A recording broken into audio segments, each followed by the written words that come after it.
My name is Brian Pugh. I'm the Executive Director of the Brain Injury Association of Maryland. I've been the Executive Director for 8 years, going on 9. And the Brain Injury Association of America and the Brain Injury Association of Maryland was founded in 1983 by parents with kids who had brain injuries, and they really didn't know where to go, where to turn, didn't have any access to resources. And so they found that through each other, that they could broaden their experience and broaden their learning, and now it's become a national organization. So the Brain Injury Association of America is located in Reston, Virginia, and we're located up in Baltimore, right in the University of Maryland Rehabilitation and Orthopedic Institute. We're not part of the university system. We're actually our own 501c3, but we're right outside the largest brain injury unit in the state, which is in that hospital. And so we serve as a resource for the hospital, but we also serve as a resource statewide. And that's how we got involved in this, because we have an 800 number, 1-800-221-6443, for those of you taking notes. We've been seeing an uptick in phone calls from individuals from skilled nursing facilities, families involved, individuals with brain injuries who are in skilled nursing facilities that are finding that they don't have really good answers for handling some of the situations that are coming up. This particular series is, like I said, is a series of 4. The first is Brain Injury 101. That's the one that I'll be presenting this morning. The second is neuronursing. So it's like nursing issues that arise around the individual with brain injury in the nursing facility or in the nursing facility setting. And then the third one is older adults and substance abuse disorders. We're finding a lot of people with substance abuse disorders that are ending up in skilled nursing facilities, and we're going to provide some tools and ideas around that. The fourth is neurobehavioral, and that'll be presented separately from these modules. And at this time, we're going to be doing just the 3 this morning. So thank you all for being here. I appreciate you giving up your Friday morning. And for those of you watching the video, we'll have handouts available and notebooks available as well to sort of galvanize some of these ideas. I do have to apologize that I brought all kinds of stuff this morning. I did not bring my clicker, so I'm going to have to be wandering back and forth to make sure that this goes. But this is Brain Injury 101. So we're going to do the welcome introductions, which you've already talked about. We'll do a couple of questions and answers just to see what you guys know already. We're going to talk a little bit about the definitions in anatomy, because that comes into play when we start talking about behaviors and start talking about techniques and procedures to deal with certain behaviors. And you can get kind of an idea of where in the brain you're dealing with. We're going to talk about TBI and mental health a little bit, because that's something it's critical. And then how to support the individual with TBI. That's when you're working with a client, when you're working with somebody, and how to help them in some procedural things. There's going to be, since this is an introductory module, it's very compact. We've got lots of stuff to go over. This is really kind of like a week-long stuff, and it's always a learning environment. But we're going to try and give you a couple of things just to sort of keep you in mind. And then we're going to talk about some resources that'll be available to you. So in 1848, in Vermont, the railroad was going through a particularly large mountain. They were having to put the railroad track through this particular mountain. And the way they did this back in the 1840s was they would drill a hole in the mountain. They would then put gunpowder in the mountain, in the hole, and then they would take cotton on top of that hole. And then they would take a 13-pound tamping rod. Now, 13 pounds is pretty heavy. And it was about 8 feet tall. And it was a big dowel. It was a big, long dowel of metal. And what they would then do is to try and make sure that the gunpowder was all packed down, so that when they blasted it out, it would take the part of the mountain. They would take this 13-pound tamping tool and just pound it in the hole. And that's basically the way they built the railroad back in the 1840s, going through these. So whenever you see a cut in a mountain, you're going to see those striations. You're going to see those holes where they were building them. So Phineas Gage was one of the guys who was in charge of tamping it down. And so one day he was busy. They would drill the hole, they put it in, he'd tamp it down, they'd stand back, they'd blast the hole, they'd blast off the rock. He'd go back in, they'd drill another hole, he'd tamp it down, they'd back out and they'd blast off the rock. So this particular morning he was in there and he had done it and he was tamping down and somebody called to him right off his shoulder. And as he tamped down and looked over to see who was calling him, it blew up. And it shot this 13-pound rod through his head. And it landed 100 feet away. So then he fell down. He felt confused. He tried to get up and walk around. I think I'll rub some dirt on it, shake it off. No, he didn't really say that, but he was injured. So the guys run over. He's still talking, but he's got this horrific hole through his head from the bottom of the right side up and out through his head. So they take him back down to the doctor. The doctor's really never seen anything like it, but he seems to be talking. He seems to be okay. He goes in and out of consciousness for a couple of days, and then he's kind of like, he's coming around. He heals. His personality changes. Things that he liked, he didn't like before. Things that he could do, he really couldn't do anymore.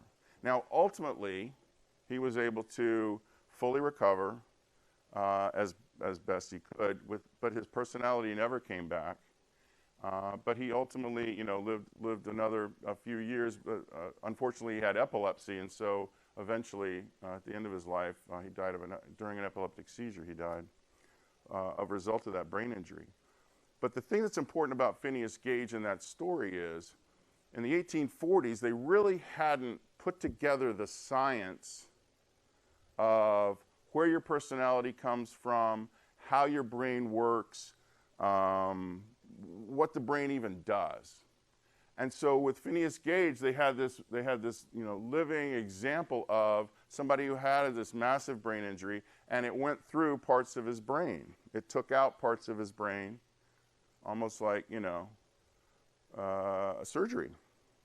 And so the before and the after and the comparison, different scientists who'd been investigating neuroscience over the years and had really never really galvanized this, really helped shape neuroscience as we know it, based on the science that was developed around seeing this stuff with Phineas Gage. And so he became the most famous brain injury. And if you talk to anybody in neuroscience nurses, any neurologists, you're going to hear about Phineas Gage. So, pop quiz.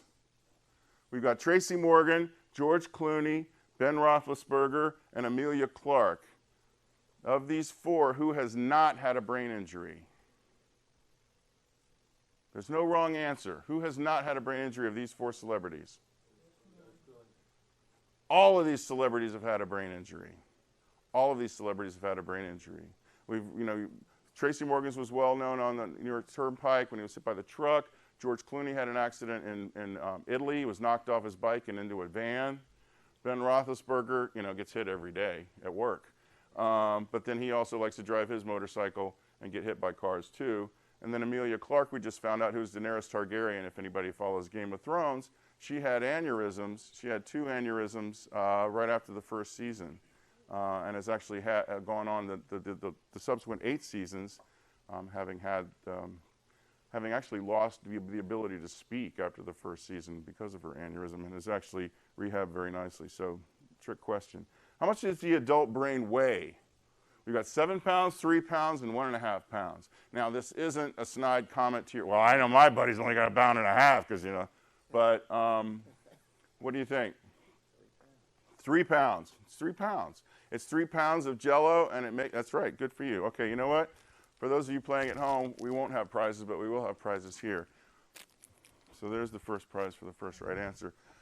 These, by the way, one of the things you'll find that people get overwhelmed, either living with teenagers or with a brain injury. So what we found is that when you get overstimmed, you can reduce, if you reduce noise, it helps. So these are actually earplugs that we give to folks. You can't use them during this morning, please. But afterwards, you're more than happy. And actually, people at work use them. I mean, it's really, if you just need to get some quiet time or just get overstimmed, they're actually really, really very effective. So 3 pounds. What's the leading cause of brain injury in the United States? You got motor vehicle accidents, falls, and violence, like gunshot wounds. Give me an answer. Falls, right here. There you go. Thank you. Falls is 35%, and that's very important for you guys because falls is a huge issue in skilled nursing facilities. If you're a fall risk, now when are you going to be a fall risk? You're going to be a fall risk when, I've had a stroke. I'm going to be a fall risk when I change my medications. I'm going to be a fall risk when I take certain medications or forget to take certain medications. I may just have balance issues.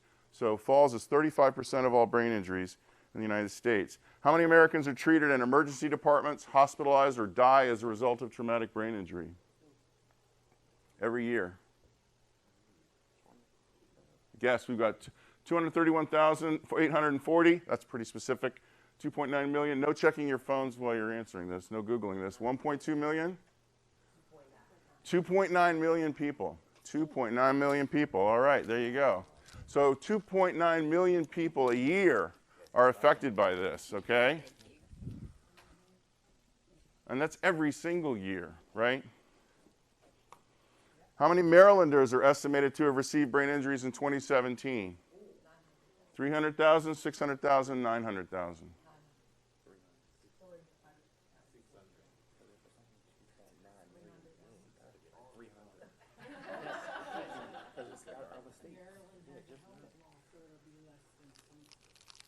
Okay, Maryland has a helmet law. Yes, so what do you think? What's the answer? 600,000.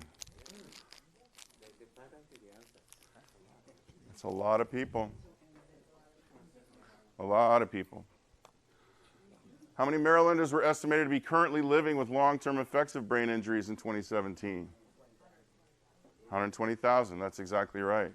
So there's a lot of people out there. Now, the vast majority of these people are going to be in the Baltimore, Washington area, but there are thousands of people spread out throughout the entire state living with brain injury.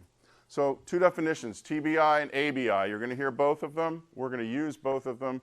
Most of the people that are going to be discussing here are going to be ABI. That's acquired brain injury.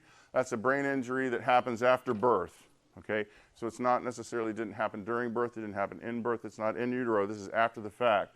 So you're going to get, it also includes traumatic brain injury. It's a broader term. Stroke, near suffocation, which is an anoxic or hypoxic brain injury. We'll be talking more about that.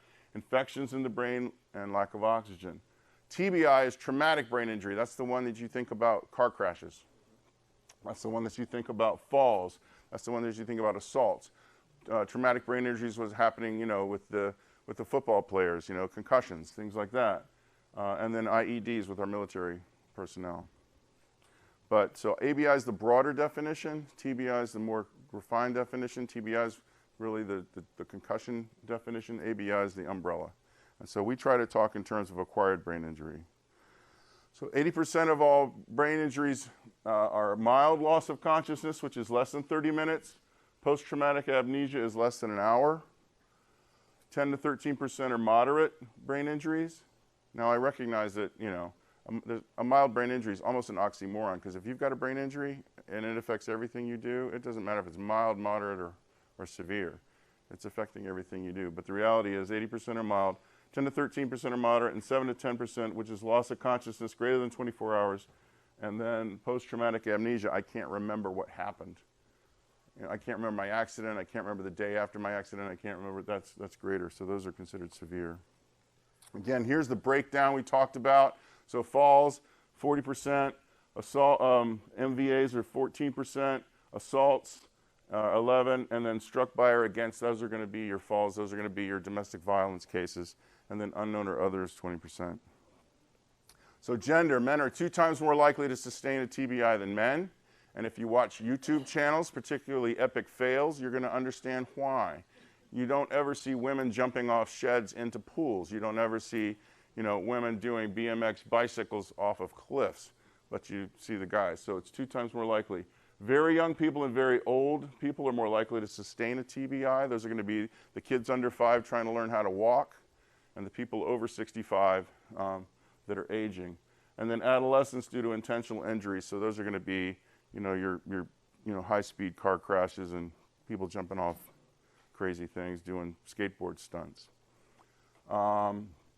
If you are violence prone or exposed to people who are violence prone, you're going to be more likely to sustain a brain injury. If you use substances or are exposed to people who use substances, you're more likely, that's when you get somebody who's an alcoholic husband or an alcoholic wife, you're more likely to get domestic violence issues. And then socioeconomic status. Why do you think that might be? Why would you be more likely to? Well, you're going to be more susceptible. You're going to be in neighborhoods that may be more violent. You're going to be, having to be in situations that maybe, standing at bus stops in the middle of the night waiting, rather than somebody who's got a car that might be more violent. There's also those kinds of issues as well. You might not have access to preventive care. You might not have access to health care. You might not have insurance. And so those things that you may try to get treated, you may likely not do it. So civilian groups, so athletes, especially boxers, football players, and hockey players, victims of intimate partner violence and childhood physical abuse, people who use drugs, people who are homeless, and people with mental illness. These are all folks that typically have more than one brain injury. And if you start looking into somebody's past or somebody's history, or start talking to somebody about their experiences, you're probably going to be able to find, particularly in these groups, 1, 2, 3, or 4. So let's talk a little bit about the brain functions and possible changes. So the frontal lobe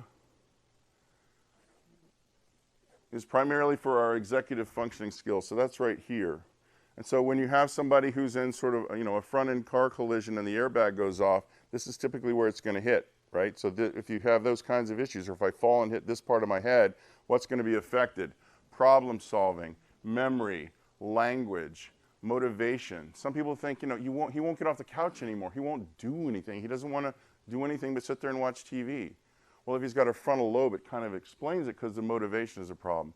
Judgment is a problem. Impulse control is a horrific issue. I don't think before I do. I don't think before I act. So if somebody's got a frontal lobe injury, for whatever reason, these are going to be the things that are affected.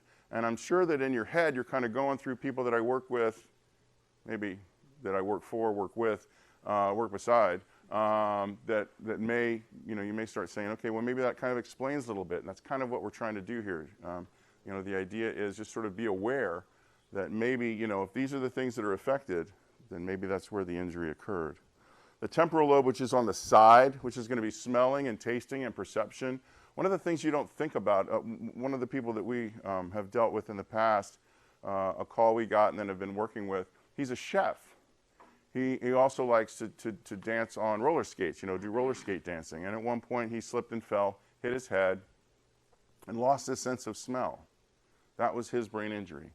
He could still think, he could still, do everything, all of his ADLs were in place, but he just couldn't smell. So think about a chef who can't smell.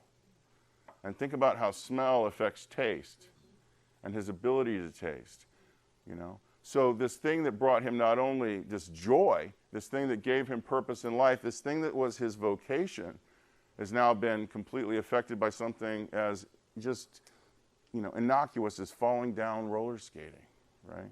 Now, there are ways and things that you can do, and there are smell and taste clinics that are out there that can help you with something. But I mean, those are the kind of things that can happen. Aggressiveness and sexual behavior. Sometimes you'll have people that like to, people in wheelchairs, or people that are just out there trying to grab and talk, flirt with everybody, but kind of in a, they could have a temporal lobe issue as well. So the frontal lobes and the temporal lobes are critical when it talks about managing behavior and emotions. So any injury to those areas, you're going to have to be thinking about different strategies to deal with these sorts of behaviors and emotions. And so damage to these lobes are considered the fingerprint of traumatic brain injury, because if you think about it, car crashes are coming from the side and from the front a lot of times, And then you also have, and I think it's coming up next. Okay, well, we'll talk about it in a minute. So the parietal lobe and occipital lobe, the parietal is the back of the head, and the occipital lobe is back below, in the lower part. So that's going to be touch and smell and spatial awareness. Spatial awareness, like I can reach over here and I can grab this and I can bring it back to me, or I can see that and I can find it, I can pick it up, I can throw it to my other hand, being aware of where it is, and then arm movement as well. And so the occipital lobe is responsible for vision. So if you always think about in the cartoons growing up, somebody gets hit in the head, what happens? Chirping birds, stars are going around, right? I can't see, my eyes blurry. Well, what's happening is you've injured that occipital lobe. And so the brain is actually, the sights are coming in through the eyes, but the brain isn't able to fully process them. And you'll find people occasionally have what is called field cuts. I can't see pieces that are just like, I can't see to the left. It's like having something covering up your glasses. And it's very challenging. So sustaining the injury. So this is where we're going to talk about coup and contre coup. So it's one of the only French words I know other than French fries. But coup, contre coup is the injury to the front. And if you think about it, the brain is encased in liquid inside the skull. And so if something hits the front, because it's in liquid, it's going to slosh back and hit something in back. So the coup is the initial impact, and then the brain sloshes around inside the skull, which is a hard bone. It's going to hit something else, and that's the contre coup. So you can injure something in the front. So if I get hit in the front of the head, then my brain shifts back, it can hit the back of the head as well. So even though the actual impact is here, I could be bruising and impacting the other part of the brain as well. The other thing is it's not necessarily a lacrosse ball inside a basketball.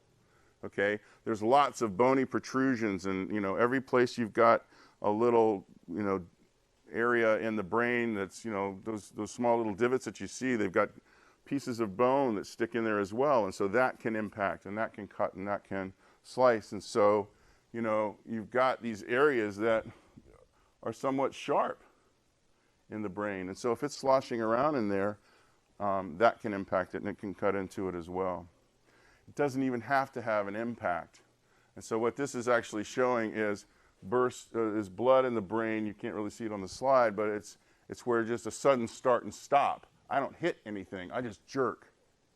Or I get hit, this is like when I don't get hit in the head playing football, but my head jerks back and forth. So I don't even have to have a direct hit to the head. So the thing we say with brain injury is, if you've met one person with brain injury, you've met one person with brain injury. And that sounds silly and trite, but it's the reality of brain injury. So every brain is different. Every brain injury is different. Every brain injury recovery is different. And the way you deal with people is different. And that's one of the greatest challenges of what we're doing. And one of the greatest challenges of what you guys have to do on an everyday basis is what works for this might not work for that. And what works for this person will absolutely trigger this person and set them off in a rage. So the idea is to try and be aware of these things so that you can carry them forward. So what are the possible physical changes? Well, coordination. So unsteady gait, poor hand-eye coordination, slow and slurred speech, tremors, and paralysis. So that's something, if you've seen somebody, those are sort of the physical manifestations. They have trouble walking. They have trouble standing up. They can't reach and find things. Visual deficits, like we talked about, when you injure certain parts of the brain and you have the field cuts, or your vision, or double vision.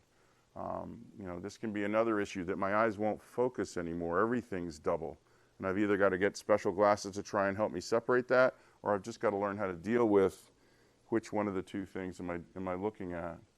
Additional physical challenges. Seizures are hugely problematic.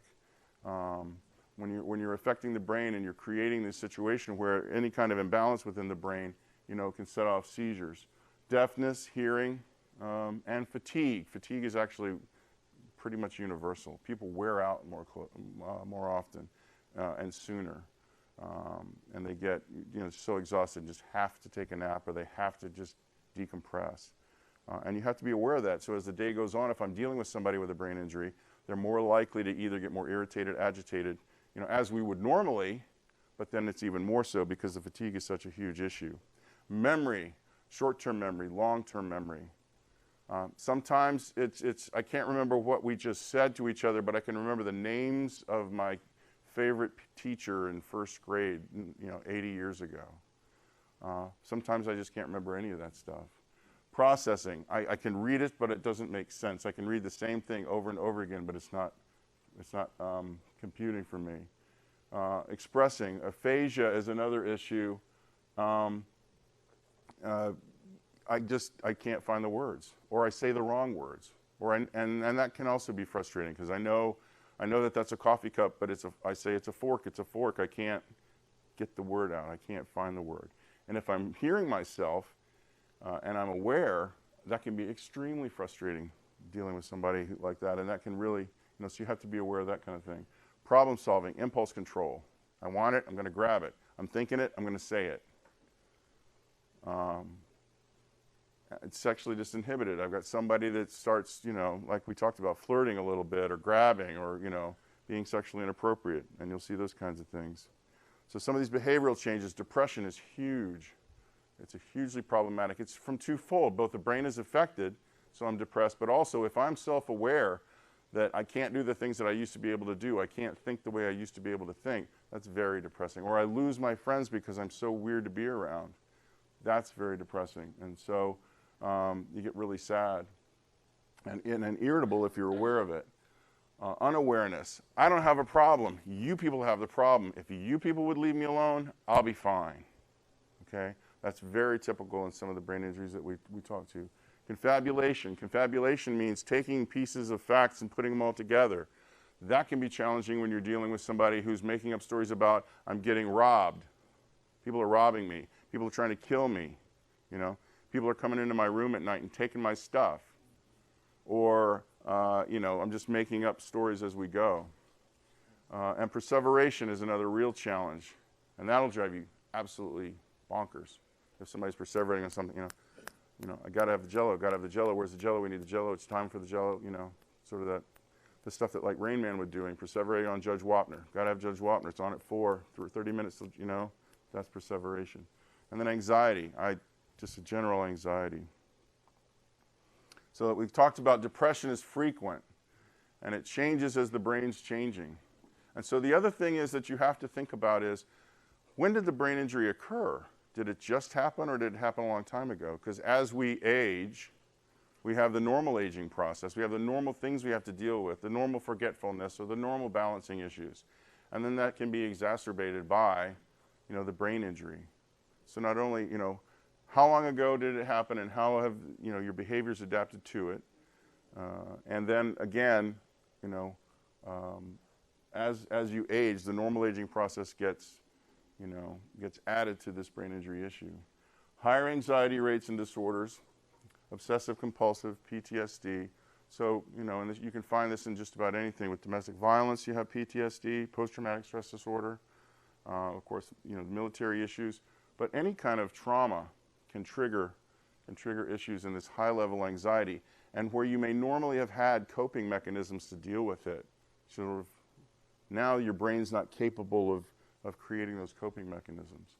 So you can have other disorders, psychosis, phobias, panic disorders. So what we can find maybe is if I had sort of a low-level anxiety or a low-level depression that I was kind of being treated, or I could just sort of deal with it, and my brain gets injured, I no longer have those coping skills. I start showing signs of maybe paranoia. I start showing signs of bipolar disorder or something that I was able to mask with my coping skills, but now that my brain is I'm no longer able to, it can manifest. And then other times I've changed my brain organically to where it starts looking like some kind of mental illness. So between 37% and 51% of individuals hospitalized for TBI were intoxicated at the time of their injury or have a history of alcohol use or misuse. So that's pretty high. And that's going to be coming from, you fall down when you get drunk. Falls are the number one cause. You drive a car drunk and you wreck it. Motor vehicle accidents are the second leading cause of brain injury. Assaults, that's third leading cause of brain injury. Struck by or against. So I get into a fight at a bar, or I piss somebody off and get beat up. Alcohol and brain injury kind of go hand in hand in a lot of different things. Yeah. Are you accepting questions now, or do you want to... Actually, I'd prefer to accept questions at the end because the people that are on the tape aren't going to be able to, but we'll cover them. Okay. So if you want to write it down and remember it, we'll talk about it. Promise. Okay. So Brain injury, anytime, anywhere, anyone, but there are some predominant populations, okay? I'll give you a slide handout. You don't have to take pictures of this, I promise, okay? No, it's okay. I didn't want to hand them out because then you'll look at here and not up here. So we have as we talked about the categories of brain injuries. It's the young people and the old folks. So the youth 0 to 4 more likely to be admitted to the emergency department for falls. You know, they run around, they whack, they fall down, they whack into stuff. More susceptible to abusive trauma, shaken baby syndrome, kids getting hit, you know, by their parents or getting beat up at school. Older children getting concussions, you know, skateboards with no helmets, bikes with no helmets, football, lacrosse, whatever. Those are issues. And then growing into a brain injury. So that's just sort of like I'm losing, you know, as I'm getting into my body, I'm losing real control, you know, and I'm more susceptible to accidents at that point. Older adults, you've got the structural changes in the brain. Like I said, the normal aging process is going to be altering your brain. You're at a higher risk for falls. That comes from things like vitamin D deficiency, lower body weakness, medications, blood thinners, you know, foot problems, balance problems, and of course vision. I walk into stuff because I don't see it as well.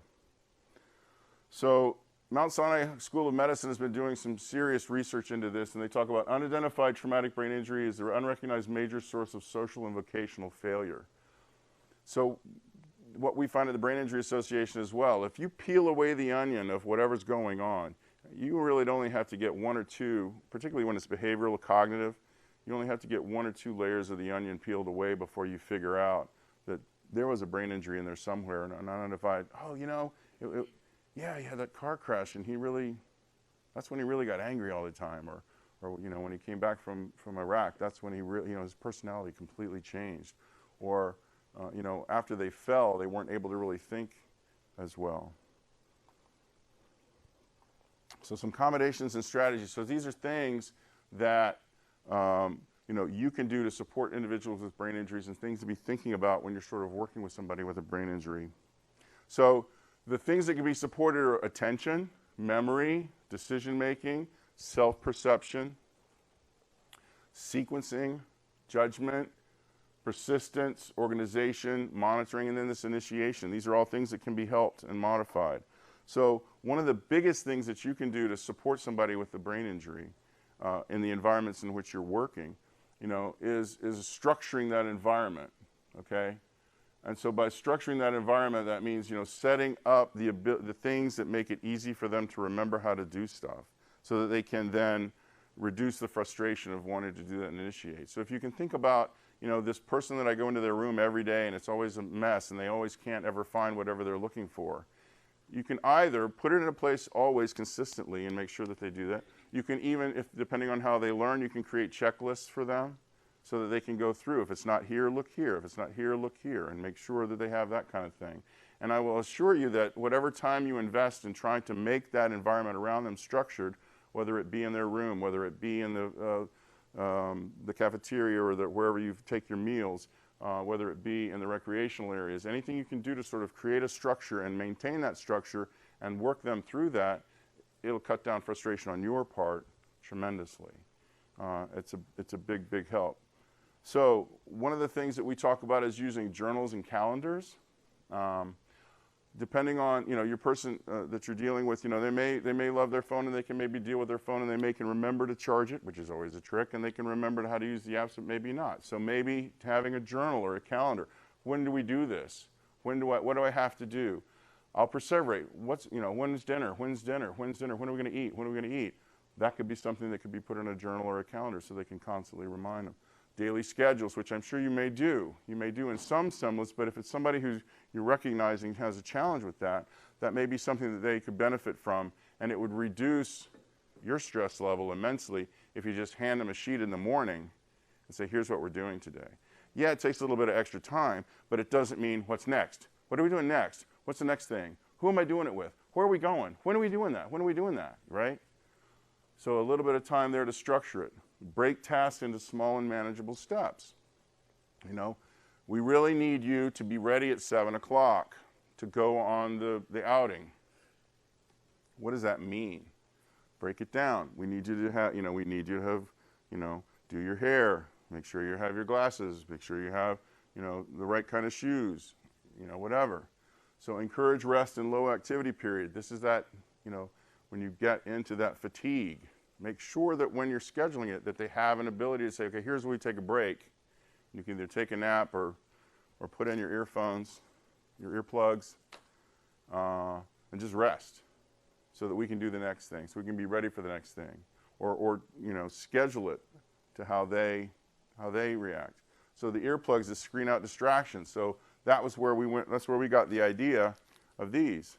And actually these were really, when we just had our conference in March, we handed out a lot of these, particularly to the people that had brain injuries. It's like, this is great.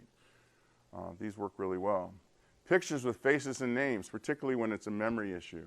Short-term memory, long-term memory. So remember, you can have them hanging in their room. The people that come in and clean. The people that come in and help them. The people that are, the people at the front desk. You can maybe take a picture, and set it up just sort of step by step and lay it out. You can also do that with, things in the morning. So maybe I need a picture of them brushing their teeth. Maybe I need a picture of them combing their hair. Maybe I need a picture of them putting on their shoes. So again, like we talked about, one of the real tricks is consistency. Where is it? Where did I put it? Put it back the same place every time. And that's very, and these aren't things that are new and revolutionary, but they're kind of things that you don't really remember or think about, wow, that really could make a difference. Things that are commonly used, keep them close. And that's kind of like, if they use scissors and pens and paper, have them by their desk. Or if they, if they need something in the refrigerator, have it in the refrigerator or near the refrigerator. If they need soap, keep it near to the sink and keep it filled. Cooking utensils near the stove. Now, I don't figure that the people that y'all are going to be dealing with are going to be doing much cooking, but if they do, the idea is to keep stuff in the area where you use it so you don't have to go chase it down. And put things in logical locations. If there is a place where the mail comes in and they're always losing it or they can't ever find it, or the check or the card or whatever, maybe create a mail basket by the door. Maybe put a hook for the key and have that be consistently there. And then have things that are used together in the same area. And the example here is, have a raincoat and a umbrella next to each other. Have their tracksuit and their sneakers next to each other and near each other. So some of the resources that are available to you, and these are a little bit small, but we can talk about it. There are support groups. There are support groups for individuals with brain injuries. If there's not one necessarily in your area, there are also online support groups for people that actually can use the computer and can do that. So those are unique. I know that you guys have got a Zoom room, and that's actually, if you have phones now, you can do Zoom rooms on your phone, and that's just essentially teleconferencing. And they have teleconference. We just set up a brand new support group for, these are folks that are parents of individuals that can't leave, they can't travel. So they've not been able to go to support groups. So we created a Zoom room, an online support group for them that they can log into. I think right now it's on Sunday nights, and so people that can't leave can actually benefit from talking with other people. The other thing you may find is support groups for caregivers. Some family members may benefit, as they watch mom age, or they watch dad age, or they watch, husband or wife, and get confused and are looking for resources and other people to talk to about going through these kinds of things. So those support groups are great. The Center for Independent Living,